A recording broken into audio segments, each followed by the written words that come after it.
Nathan, thanks for jumping on today. My name is Ken Corris. I'm a Senior Solutions Director with Deepwatch here in the Northeast region. Today, I want to talk a little bit around EDR best practices and what it's like to actually run a full-fledged endpoint detection and response tool inside of your environment. So I figured I'd invite Nathan Hall here on the line, who I'll let introduce in a second, and we'll go through a few questions. So Nathan, who are you?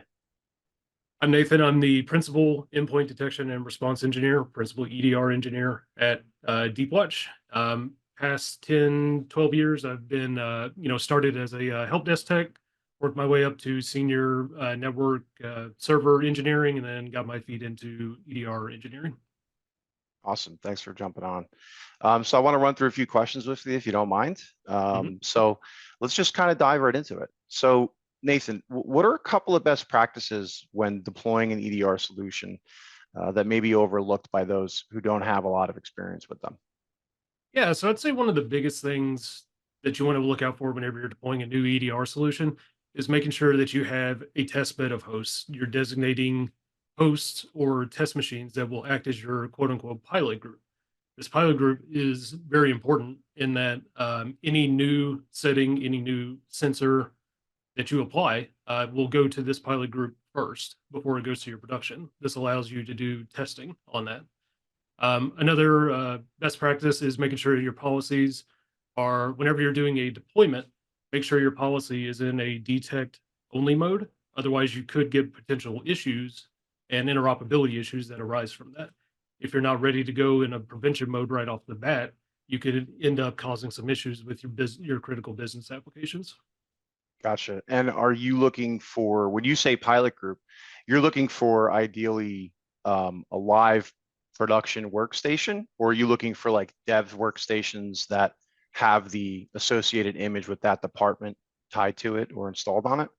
In a perfect world, it would be nice to have a dev with an image of every department. Realistically, I don't see that very often.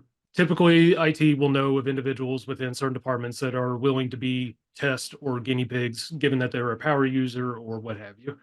Okay. These folks are usually the ones that end up getting targeted for the pilot groups because they already have the business critical applications, or they're running applications that the entire company as a whole runs on top of a specific department application that might be running.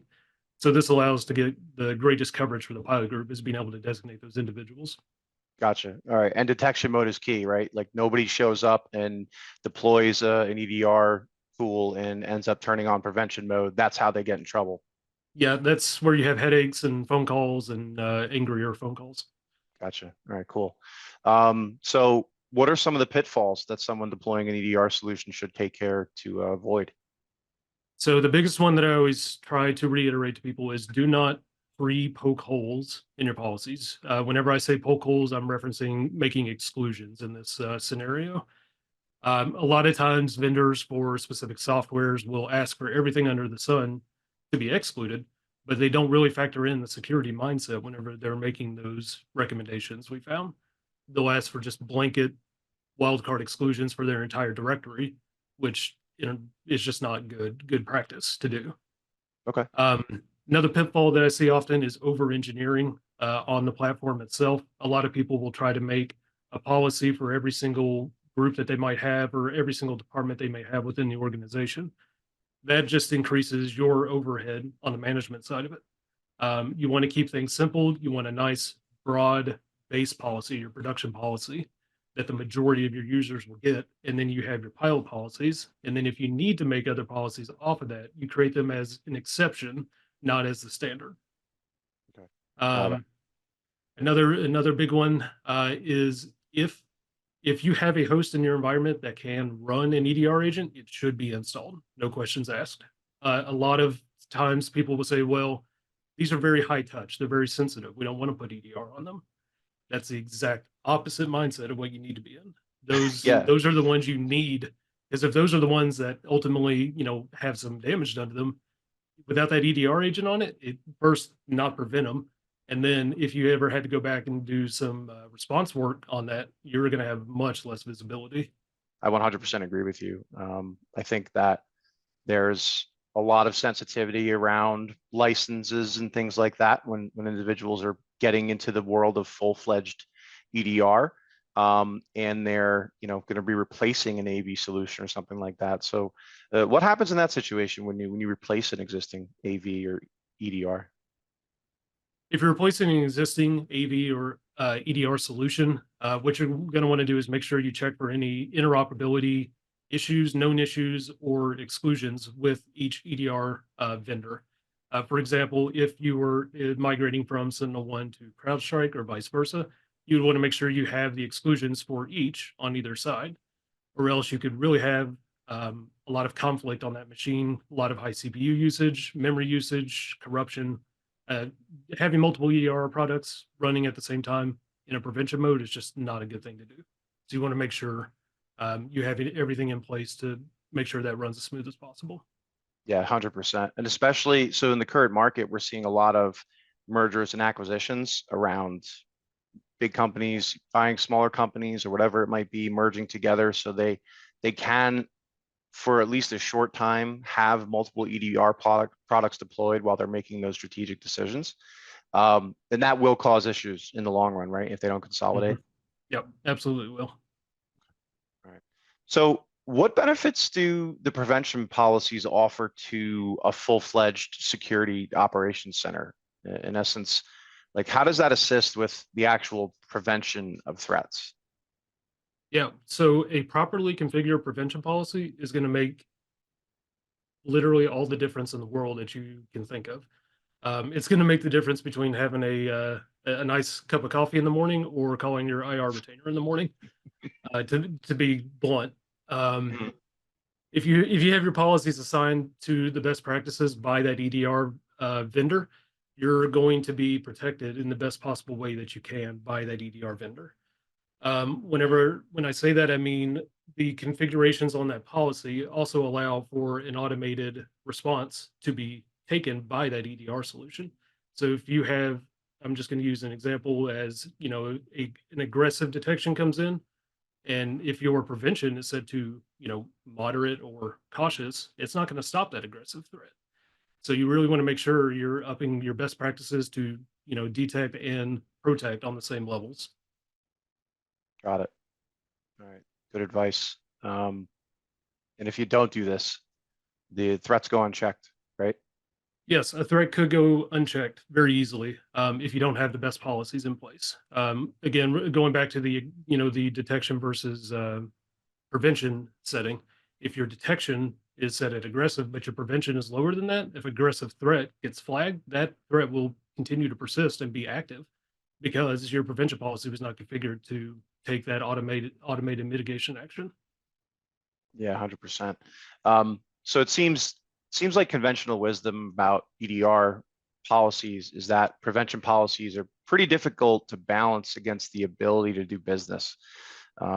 Is that true in your experience? Are you seeing more of a shift towards support from the business side? Well, what are you seeing out there?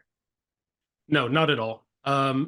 Prevention policies, being able to weigh those against, the ability to do business, that really only comes into effect whenever you are not properly managing the EDR solution itself and the exclusions that go along with that.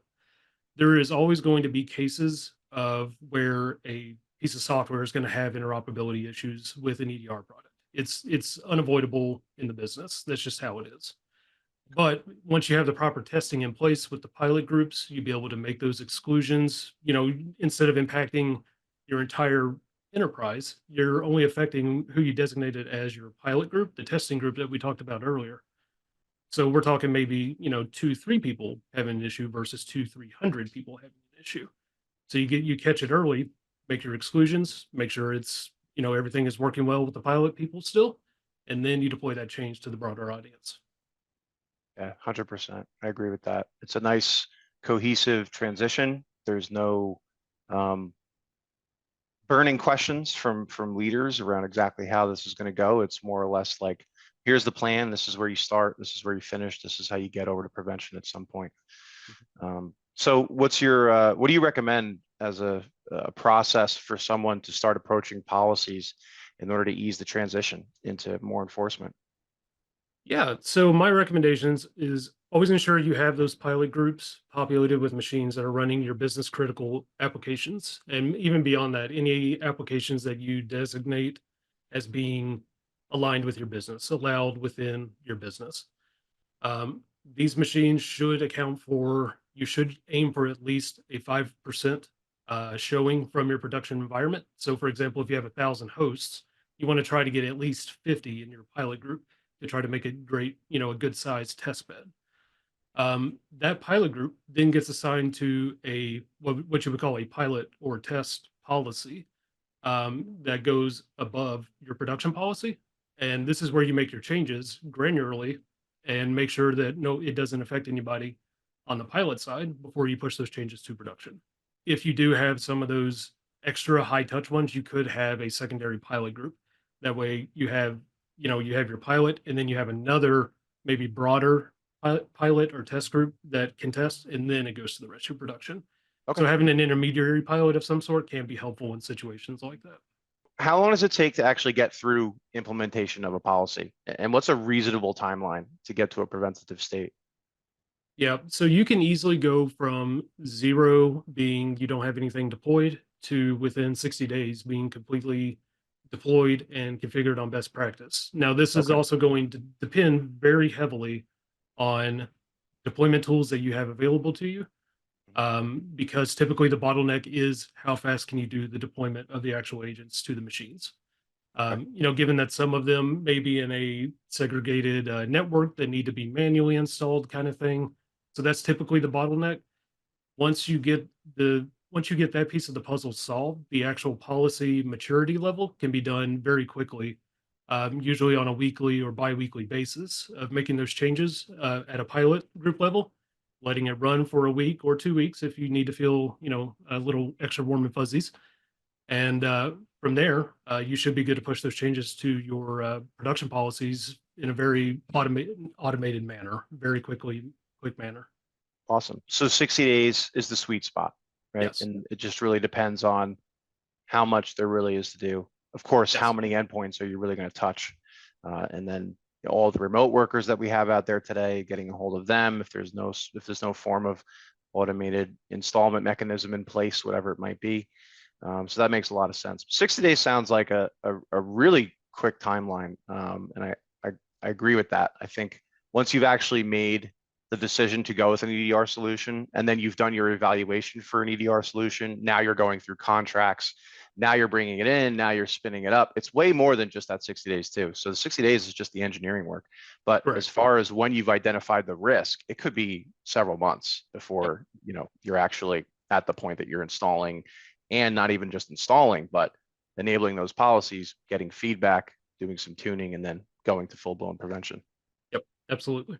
All right. So speaking of tuning, with all the tuning necessary to make prevention policies work in an environment, how does an EDR administrator avoid creating an environment of false negatives, over tuning? So a lot of EDR vendors do have an exclusion option, which can completely blind the EDR solution to whatever you designate, right? Occasionally, these are needed for interoperability issues, but generally, you never want to make those. Those are the ones that will create the biggest false negatives in your environment. You're effectively cutting the eyesight off of your EDR product into Yeah, whatever that exclusion pattern was set for. So those should only be used in the most extreme circumstances, and usually never without support's recommendation to do so. gotcha. And how do you feel about wildcards? Yeah, so wildcards have a time and a place. My general recommendation for wildcards is if you need to make it apply to multiple hosts or multiple users, that's when you need to use those. But if you do use those wildcards, you should be scoping that exclusion to the most narrow scope that you can. For instance, if the detection you're seeing is only firing on, a certain department's application, like a finance application of some sort, you want to make sure that those exclusions and any of the wildcards are only applied to those hosts that are using that application that you're trying to make the exclusion for. Otherwise, your wildcards could end up actually, blocking a whole username. it could end up encapsulating an entire username and allow the exclusion to run in more directories than you maybe originally anticipated. Okay. Yep. So if you put a wildcard, for example, if you do program files wildcard, that will account for the 32-bit directory and the 64-bit directory. Well, maybe your application is only 64-bit. You don't need to account for the parentheses x86 on the file path. That That's a great way, point. yeah, there are a lot of situations like that. Yeah, 100%, especially with this mix of 32-bit, 64-bit Mhm. applications across endpoints even today. I don't think most of us expected when 64-bit came around that we would still be dealing with that kind of thing, but it is a real factor. Yes, it is. Okay, great. All right, so we've deployed our product, we've configured our pilot groups, we've walked through prevention policies, turning on policies in an organized fashion across those pilot groups. Now we're in production mode. So now we have every policy enabled, we're fully tuned, and we're in prevention mode. What would you recommend the administrators focus on next? So what I would focus on next, if I were an administrator for an environment that just deployed an EDR solution, is trying to learn as much about that EDR product as possible. Now, I know realistically you would want to do that before you deploy a product, but it's not always that case. There are a lot of nuances that go in with any product, and EDR is no exception to that.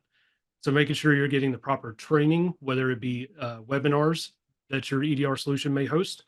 There are tons of training opportunities, typically in-person or instructor-led, that can be offered by the EDR solution as well. And a lot of these also give you credits towards your industry certifications too, and you Yeah. learn tons of valuable information from them. Yeah, so you could do your job and earn CPEs, right, at the Exactly. same time. Yep. All right. Beyond that, always checking for recent releases of policy prevention policy features, sensor agent updates from the EDR solution. It's not a static set it and forget it kind of program. EDR is a living thing that you need to maintain. So constantly being in the know of the new features, the new releases that are coming up is crucial to being successful with the product. Okay. And What about playing around? What about absolutely. yeah. Get messy. Absolutely. That's my favorite one. Get messy. Make a test machine, make some VMs, do anything. Just go install your EDR on a VM on a test machine that you don't mind blowing up. See what you can do. Make it mad, get it angry, make those detections, learn from those detections. And you can even learn how, if you get really deep into it, learn how to avoid making, your EDR product angry. Like my So fiance when I'm trying out a new dish in the kitchen and I don't clean as I go. yeah, exactly like that. All right, cool. Um, but yeah, absolutely. Doing that will help evolve, both your skills on the blue side of things, being able to review those detections and learn from them, as well as the red team side of it of, being able to do those kinds of things. And you also learn from that as well. Awesome. This was really informative. I appreciate you taking the time out of your day. I know you're busy and I truly appreciate it. Again, I'm Ken Corris, Senior Solutions Director with Deepwatch, and Nathan Hall, the principal of our MEDR program. Thank you so much, Nathan. Thank you for having me, Ken. Later.